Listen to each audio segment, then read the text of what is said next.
Здравейте, скъпи души от Полша!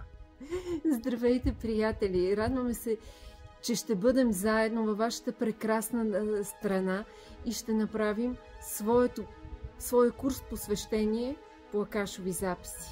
Ще се радваме да споделим с всички вас, които пожелаят да дойдат на нашия семинар, енергията на Акашовите записи, енергията на любовта, на мъдростта, на истината. Ще се радваме да споделим божественото присъствие и чистота в сърцата си помежду ни. В 7 дни, в които ще бъдем заедно, ще имаме много практики, инициации, работа с ангели, архангели. Ще имаме церемонии, както с духа, така и с земята, за да може да се обедини каквото е горе, да бъде и долу. Очакваме ви през месец юли. Да бъдем заедно в енергията на любовта. До скоро! До скоро!